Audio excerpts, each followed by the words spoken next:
Are you leveraging the power of LinkedIn for your sales and lead generation efforts? Well, with close to 700 million users, you need to seriously rethink how you think about LinkedIn when it comes to growing your business and or pipeline. In this video, I will lay out why LinkedIn is the perfect platform to grow your pipeline. I'll lay out how to properly execute a cold outreach to your dream sales target so that you can begin your sales process. And I'll answer exactly how to leverage LinkedIn to drive traffic to your sales funnel. If those are the answers you need, then let's get started.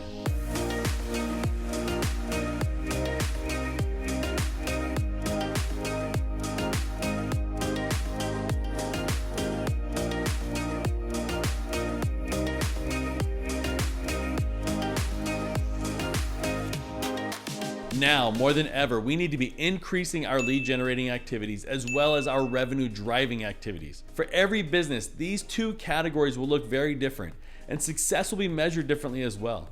That said, the chances are pretty high that one, you probably have overlooked LinkedIn as a key resource for both lead generation and sales engagement.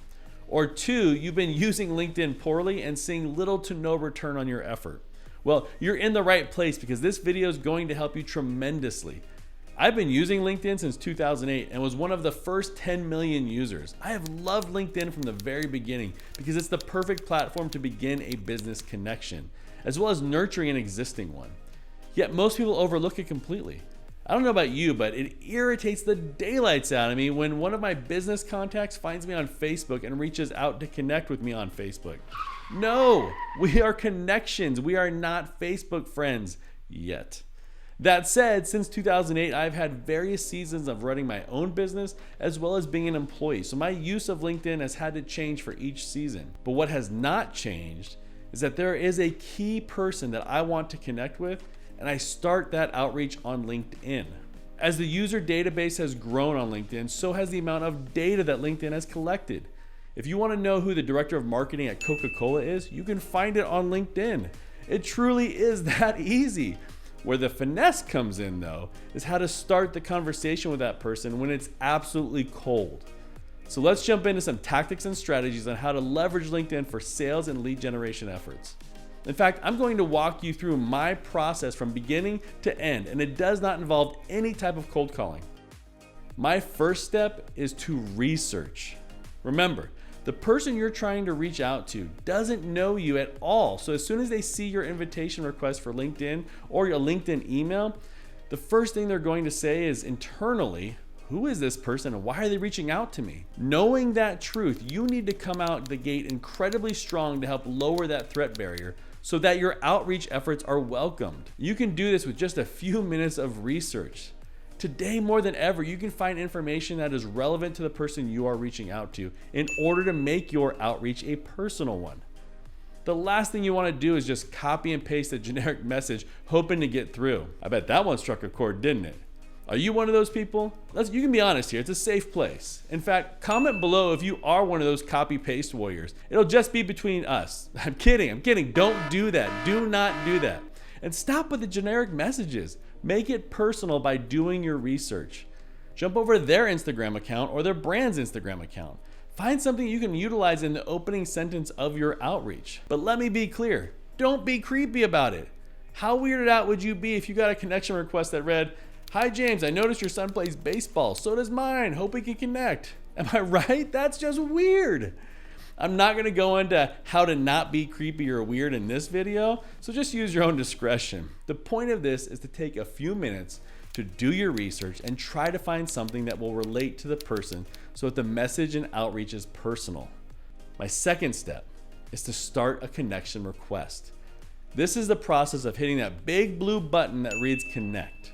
Some people will say you should send an email first, but in order to do that, you need a paid account. And I want to keep the tactics in this video absolutely free for you.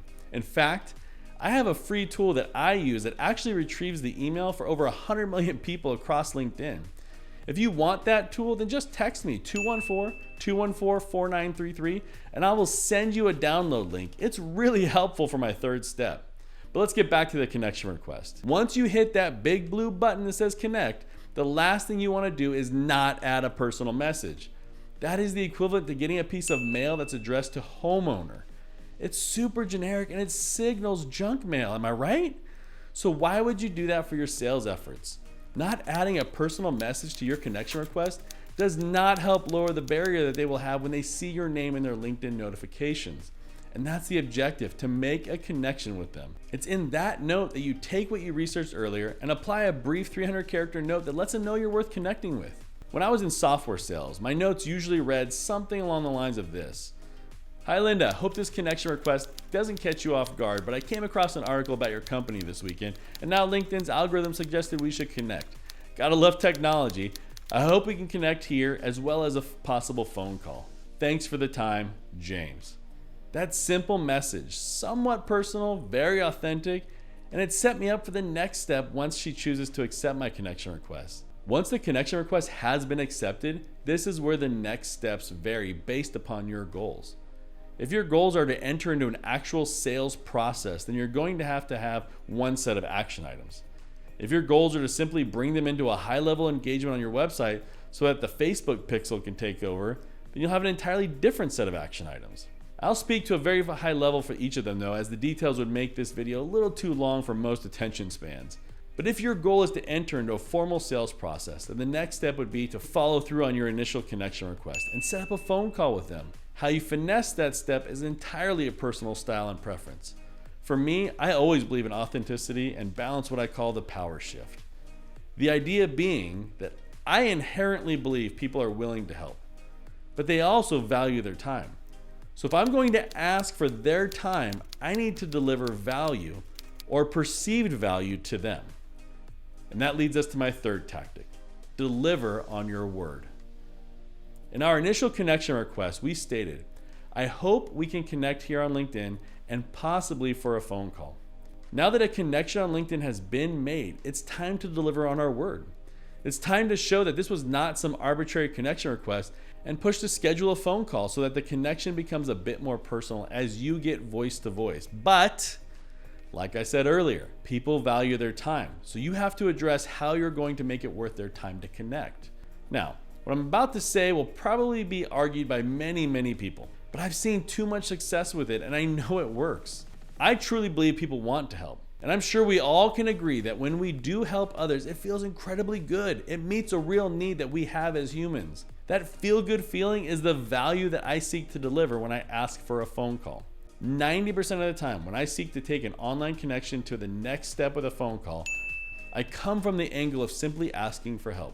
The truth of the matter is that you have zero idea if this person is even in a buying season, or if they're even the person who makes the buying decision, or if they have any interest in your product at all. So why start off assuming that they're going to be your next client? You still have some discovery to do. Here's an example of what my next message might sound like. Linda, thank you for connecting on LinkedIn. As I mentioned in my initial email, I would love the opportunity to connect for a brief phone call to get your assistance. My company does software development. We're working on a project that could really use some of your insight. I promise to keep the call to 15 minutes. I know this is probably an unusual request, but I really do appreciate your consideration. Any and all assistance would be so incredibly helpful. Thanks in advance, James. This message immediately tells her that it should have been expected, as I referenced my initial message in the beginning of it. And it tees up the fact that I'm seeking her assistance and not selling her. This approach affords me a follow-up conversation close to 80% of the time.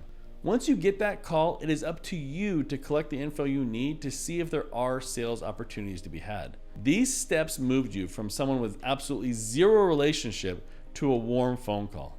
And by the way, the content of my message was 100% true and authentic. And that is critical in any and all communication.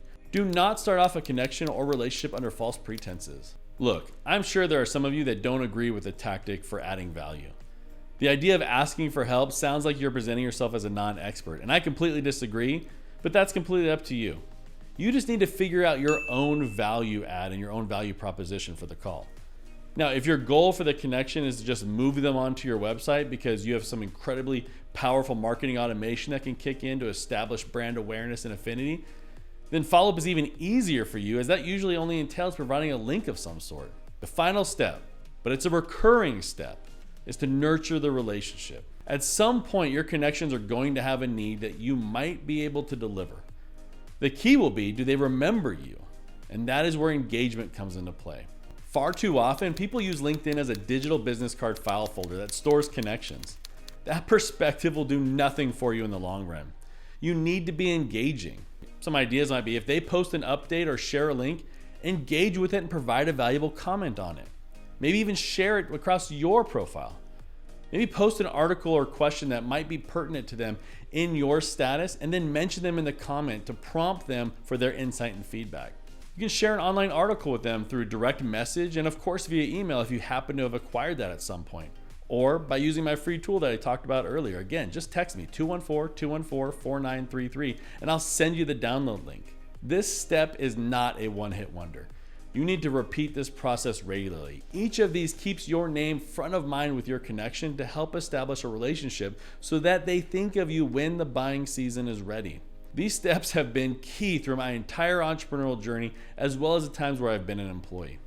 Like I said earlier, I have had to augment them to some degree based upon my objective, but the framework has remained the same. If you found this information helpful, then you might want to consider subscribing to the Startup Story podcast. With over 90 interviews with some of the most incredibly successful entrepreneurs out there, I am confident you will find some additional tactics and strategies to help you in your journey. Make sure you stay connected to this Startup Story on all major social media platforms and don't hesitate to reach out to me directly on LinkedIn. I say it in every episode because I mean it. Entrepreneurs support other entrepreneurs, and I hope you found this information of value and support to you.